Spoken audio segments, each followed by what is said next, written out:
دو انسانوں کو سب سے خوفناک عذاب ہونے والا ہے. دو انسانوں کو، ایک سود کھانے والا، ایک قتل کرنے والا. ایک سود کھانے والا، ایک ناحق قتل کرنے والا. یہ ہمارے نبی کی امت ہے. کسی نے بتایا؟ کسی نے محنت نہیں کی.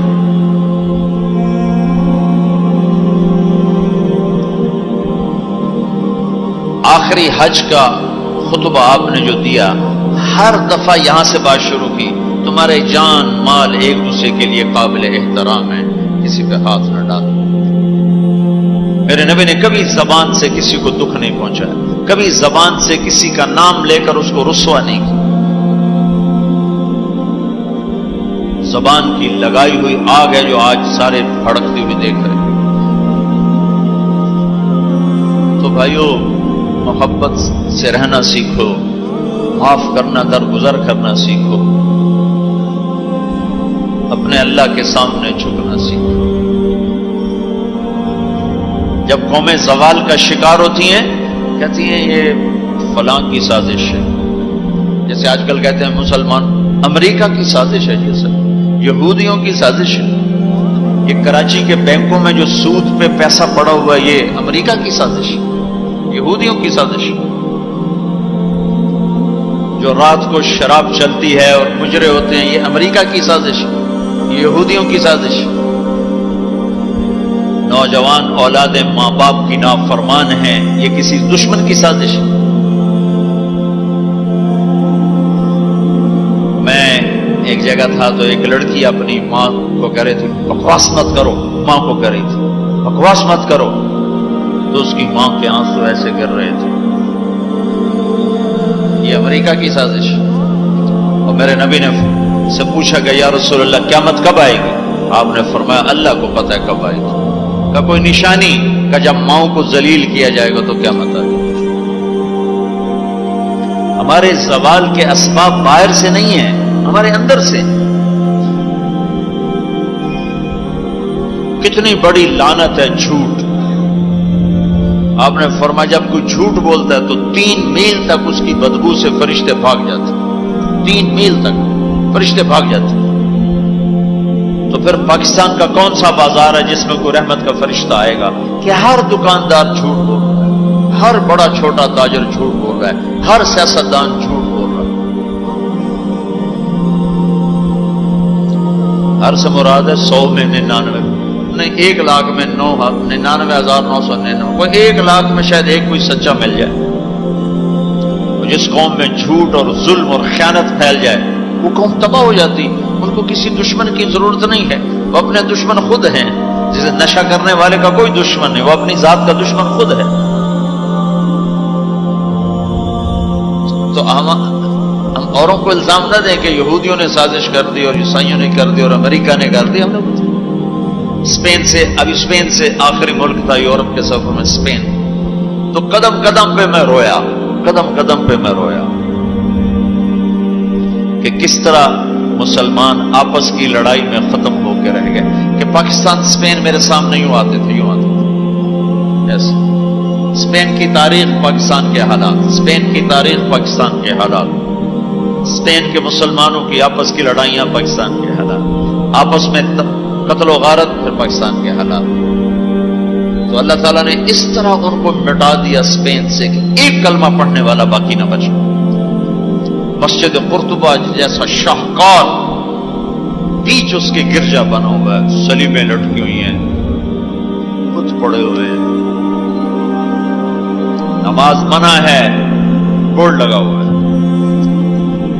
تو میں وہاں محراب کے قریب جا کے کھڑا ہو گیا اور تصور میں دیکھنے لگا کہ یہ وہ جگہ ہے تاریخ سے سبق نہ لینا بھی بڑا ادھیر پر. یہ وہ جگہ ہے جہاں یحییٰ بن یحییٰ اندلسی کے درس ہوتے تھے، علامہ قرطبی کی تفسیر چلتی تھی، ابن عربی کے تصوف کے نکات کھولے جاتے تھے، ابن حزم کے فقہی مقالات سنائے جاتے تھے، بقی ابن مخلد جیسی شخصیات یہاں بیٹھ کے قال اللہ قال رسول کہتے. ننگی عورتیں پھر رہی ہیں نکریں پہنی ہوئی، وہ تو ایک ان کے لیے تفریح کی جگہ بنی. میں تو آنکھوں سے بھی رو رہا تھا اور دل سے بھی رو رہا تھا، اور زیادہ رونا اس پہ آ رہا تھا کہ اپنا ملک دیکھ رہا تھا کہ آج میرے ملک کے لوگوں کو ہوش نہیں ہے، وہ کیا کر رہے ہیں. دین پہ نفرت، فرقہ واریت کی نفرت، سیاست کی نفرت، قوم کی نفرت، صوبوں کی نفرت، شہروں کی نفرت، زبان کی نفرت. کون کون سا زخم ہے جو اس جسم پہ نہیں لگا؟ کون کون سے زہریلے تیر ہیں جو اس پر نہیں چلائے گی؟ ایسے ہی پڑا پھر میں محراب کے پاس جا کے کھڑا ہو گیا. 700 سال پرانی قرآن کی آیات اب بھی اسی طرح لکھی ہوئی ہے. تو میں نے کہا یا اللہ، میں یہ نماز تو کوئی نہیں ہوگی، کسی کے نزدیک بھی ایسی نماز نہیں ہے، پر تو جانتا ہے کہ میں چاہتا ہوں میں اس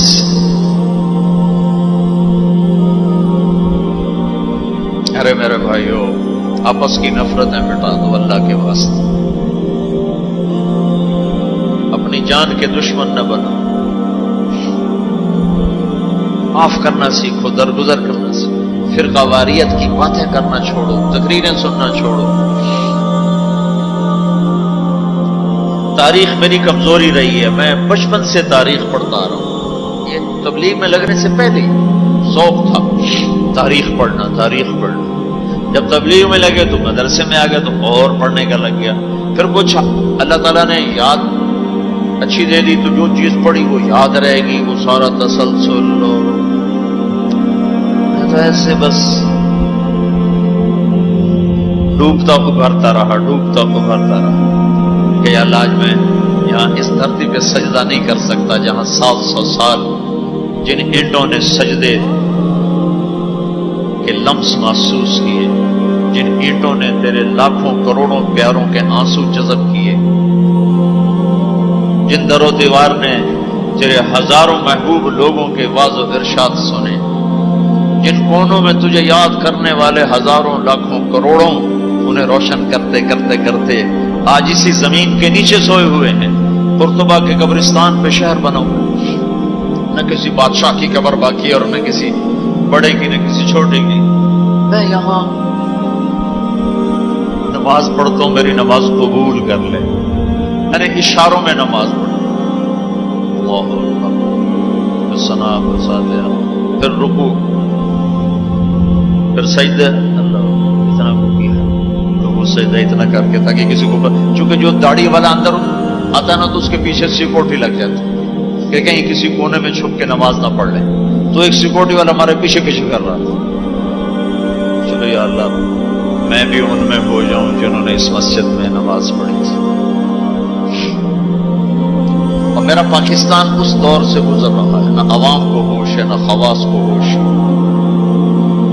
کہ کیا ہو رہا ہے. شاید اللہ تعالیٰ کسی کی فریاد پر آنکھیں کھول دے کسی کی. تو بھائیو، محبت سیکھو، درگزر سیکھو. حضرت تبلیغ سے خوبصورت محنت، سارے دین کی محنتیں حق ہیں جس سے خیر پھیل رہی، جس سے لوگوں کو نفع پھیل رہا ہو. لیکن میرے بھائیو، دنیا بھی پھری ہے، تاریخ بھی پڑھی ہے. وہ کچھ اللہ تعالیٰ نے موقع دیا، بہت زیادہ سے مراد یہ نہیں کہ میں کوئی کتابوں کے انبار لگا دی. اپنی حیثیت کے مطابق میں آپ کو اندر کے یقین کے ساتھ کہتا ہوں کہ پہلے 300 سال کا تو کوئی مقابلہ نہیں. پہلے 300 سال کو چھوڑ کر ان 1100 سال میں تبلیغ جیسا کام کبھی نہیں ہوا. میں تمہارے سامنے ہاتھ جوڑتا ہوں، تبلیغ میں وقت دو. اگر اپنے اللہ سے تعلق بنانا ہے، اگر لوگوں کو اللہ کی طرف پھیرنا ہے تو تبلیغ میں جاؤ. بہت بڑا مجمع آیا ہوا ہے. صرف ہر مہینے 3 دن کی نیت کر کہ ہر مہینے 3 دن لگانے. کرو گے نیت؟ کرتے ہو نیت؟ ہر مہینے 3 دن لگانے شروع کرو. ہماری زندگی میں تبدیلی آ جائے گی. 6 بر اعظم کے انسانوں تک پیغام پہنچ رہا ہو، ہر زبان کے لوگوں کو ہدایت مل رہی ہو، ہر طبقے کو ہدایت مل رہی ہو. جب طوائفوں کی طرف ذہن گئے، میں نے کہا خسروں کو بھی تو لینا چاہیے، وہ بھی تو نبی کی امت، ان کے پاس پہنچ گئے. تو ہمارے علاقے کا سب سے بڑا ڈانسر، اب اس کی داڑھی ہے، 5 وقت کا پہلی صف کا نمازی ہے. جب میری اس کی پہلی ملاقات ہوئی، میں نے کہا وہ کبھی نماز پڑھی؟ کہا جی کدی نہیں. کدی جمعہ پڑھے؟ جی کدی نہیں. عید پڑھی؟ جی کدی نہیں. میں کیوں؟ کہ جی یہ مولوی ساڑھے نال نفرت کریں تے اور اساں بھی پرا پرا رہ جانے ہیں، تو سب پیار کیتا ایسی آ گئے. اس کا چلا بھی لگ چکا ہے، داڑھی بھی رکھ لی ہے. ایک مجھے ملا ناچم کا، یہی اس کے بال کٹوائے، سارا کچھ سٹ سٹ کیا. اور کچھ عرصے بعد پھر میں دیکھو نا سرخی لگائی ہوئی پاؤڈر. اس نے اپنے واقعہ سنا. کہا جی میں مسجد میں گیا نماز پڑھنے، تو مولوی صاحب نے آخیا اے خسرا کدے اندر وڑا ہے، باہر کٹو، باہر کٹو. 2/1 سنگ گئی ہماری جماعت 95 میں. تو اس وقت وہ یہ سوشلزم کا بڑا مرکز تھا، تو اس کے جا کے اس سے ملے ہمارے ساتھی جو بڑا اس کا وہ پریزیڈنٹ تھا، صدر تھا. اس نے کہا جی مسلمان کافر نہیں، سوشلزم سے متاثر. تو اس کی ہم بات کرتے تھے، ہم پر دہریے کا لیبل لگنا شروع ہو گیا، دہریے دہریے دہریے. ایک دن نماز پڑھنے گیا مسجد، ظہر کی نماز تھی، عصر کی نماز، وضو کر لیا تھا اور مسا کے لیے پانی لیا، مسا کرنے کے لیے ہاتھوں میں پانی لیا. تو پیچھے سے مولوی صاحب کی آواز آئی امام مسجد، اے دہریا اندر کدے وڑا ہے، باہر کٹو. تو میں نے وہ پانی یوں کر دیا، اور اس کے بعد آج تک میں مسجد نہیں گیا. اس میں جتنا مجرم وہ ہے، اتنا ہی مجرم وہ امام مسجد ہے جس نے یہ کہا ہے دہریا باہر کٹو. تو بھائیو بہت بڑا مجمع بیٹھے ہو اوپر نیچے، اور اکثر نوجوان نظر آ رہے ہو. محبت سیکھو، اللہ سے صلح کر لو، توبہ کر لو. یہ جو لوگ چوریاں ڈاکے کر رہے ہیں، ان کے لیے بھی دعا کرو کہ اللہ ان کو بھی ہدایت دے. وہ اس حال میں مر گئے تو پتہ نہیں کون سی جہنم میں جائیں گے. تو نیت کرتے ہو سارے؟ ایک نیت میں اور کروایا کرتا ہوں کہ بھئی آج تک جو ہوا آئندہ توبہ، صلح کر کے اٹھیں، اللہ کی بارگاہ میں صلح کر کے اٹھیں. تو اس کی بھی نیت کرتے ہو؟ ابھی تمہارے آنے سے پہلے اسپین کے ایک ساتھی سے بات ہوئی، جو میں آخر میں توبہ کرواتا ہوں. انہوں نے کہا جی آپ تو چلے گئے ہیں اور ہمیں مسلسل خبریں آ رہی ہیں، چونکہ وہاں پاکستانی بہت زیادہ شراب کا کام کرتے ہیں، ان کے ہوٹلز ہیں تو ہوٹل میں شراب چلتی ہے. انہوں نے کہا جی مسلسل ہمارے لوگ کہ اچھی جی توبہ کیتی ہے، بھائی ایسی شراب بیچنی بند کرتی، شراب بند کرتی. مختلف جگہوں سے خبریں آ رہی. کہا جی ہم نے وہاں توبہ کی، ہم نے سوچا تھا مکے جائیں گے، وہاں جا کے توبہ کریں گے، لیکن وہ تو ادھر ہی انہوں نے ہمیں توبہ کروا دی. تو بس یہ ہماری توبہ.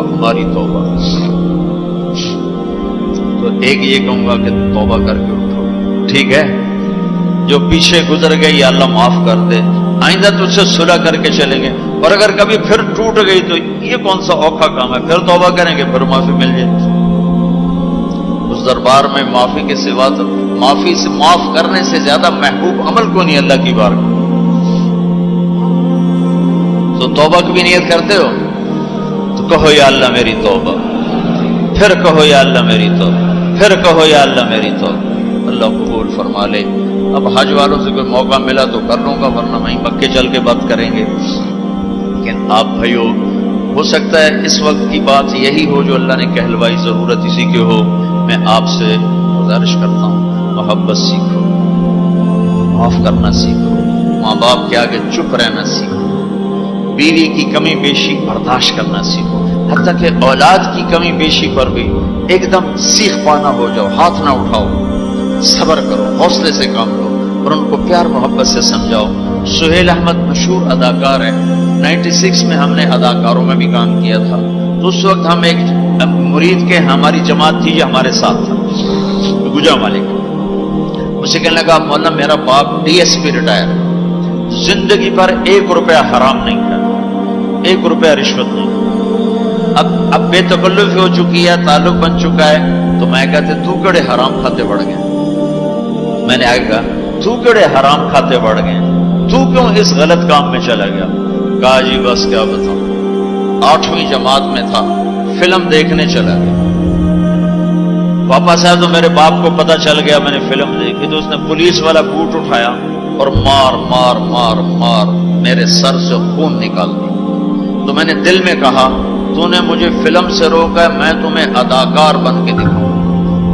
کہا جی وہ شیطانی ضد پر آج ہی ہو رہا، اپنی اولاد کے ساتھ، استاد و تو شاگرد کے ساتھ ہمارے یہاں سختی ہے، اسکول ٹیچر بھی، مدرسوں کے مدرسین بھی بہت شدت کا لہجہ، سختی کا لہجہ،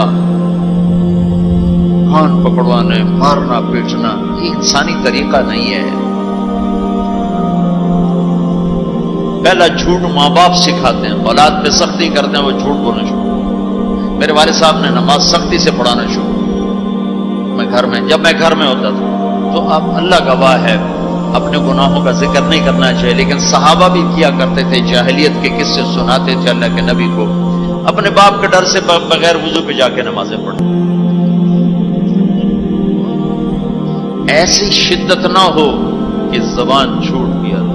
4تھی جماعت میں تھا میں، ہمارے استاد تھے ماسٹر شفیع صاحب رحمۃ اللہ علیہ، بڑے محنتی استاد، اس زمانے کے استاد ہوتے ہی محنتی تھے لیکن مارتے بہت تھے۔ انہوں نے ہمیں حساب کا سوال لکھایا، سلیٹیں ہوتی تھی اس میں، اب میں کوئی 12ویں نمبر پہ بیٹھا ہوا تھا اور جو جا رہا ہے آتا نہیں، ٹھو ٹھو ٹھو ٹھو، سوٹے بھی مکے بھی، میں کہہ رہا بھی مار گیا، مجھے بھی نہیں آتا تھا اور میں انتظار کر رہا ہوں کہ یا اللہ میں اس سے نکلوں کیسے، آتا سوال تو آتا نہیں، پکی گل ہے سوٹے ہی ہیں۔ اب میرا چھوٹا ذہن اور میں سوچ رہا ہوں کہ کیا چکر چلاؤں کیا چکر چلاؤں۔ تو تھوڑا سا بیک گراؤنڈ یہ ہے کہ میرے چونکہ ہمارا زمیندارہ ماحول تھا تو استادوں کو گھر ہماری طرف سے گندم جاتی تھی، چاول جاتے تھے، گھی جاتا تھا، آٹا جاتا تھا، مکھن جاتا تھا، چینی جاتی تھی، مرچیں جاتی تھی، جو سیزن پہ تو وہ جاتی تھی۔ تو 2 مہینے پہلے میرے استاد جی نے کہا تھا کہ پتر مرچاں بھجوا دے، ابے نو آخی مرچاں بھجوا دے، وہ میں بھول گیا کہنا بھول گیا۔ تو میں بیٹھا سوچ رہا ہوں یا اللہ جان کیسے بچاؤں، تو 2 مہینے پرانی بات یاد آ گئی، جب میرے سے آگے 2 لڑکے رہ گئے، اس وقت یہ سارا پچھلا کمپیوٹر کھلا تو میں اٹھ کے گیا، میں نے کہا استاد جی ابا جی پہ آندین کل مرچاں پہنچ جا سکتے، ابا جی پہ آندین کل مرچاں پہنچ جا سکتے۔ میں نے کہا شاباش میرا پتر تو بائے جا۔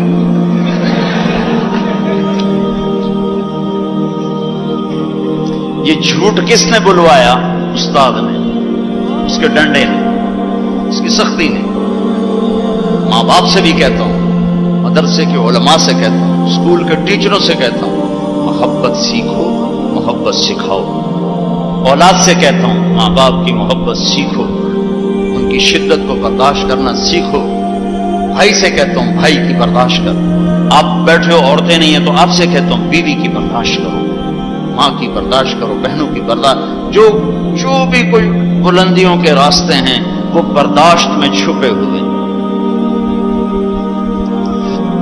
اور تبلیغ میں وقت دو، تبلیغ سے بڑھ کر سارے دین کے کام خیر کے جس سے لوگوں کو نفع ہو رہا ہے، لیکن جو سب سے اس وقت لوگوں کے لیے خیر بھلائی کا کام ہے وہ یہ تبلیغ کا ہے، اس میں ٹائم دیا کرو، آپ کو بہت نفع ہو۔ اللہ تعالیٰ چلا آپ کو آگے بڑھائے گا۔ کسی سے لڑے ہوئے ہو ابھی اٹھ کے صلح کر لیں، کسی سے ناراض ہو ابھی جا کر اس کو گلے لگا دیں، کہ اللہ کی بارگاہ میں بہت اونچا لے جانے والا عمل ہے جھک جانا، معاف کرنا، درگزر کرنا۔ تو اس کی بھی نیت کرتے ہو؟ اللہ تعالیٰ قبول فرمائے۔ اللہم لک الحمد کما انت اہلہ وصلی علی محمد کما انت اہلہ وفعل بنا ما انت اہلہ انک اہل التقوی و اہل المغفرہ۔ ربنا تقبل منا إنك أنت السميع العليم وتب علينا إنك أنت التواب الرحيم اللهم اغفر للمؤمنين والمؤمنات والمسلمين والمسلمات الأحياء منهم والأموات إنك سميع قريب مجيب الدعوات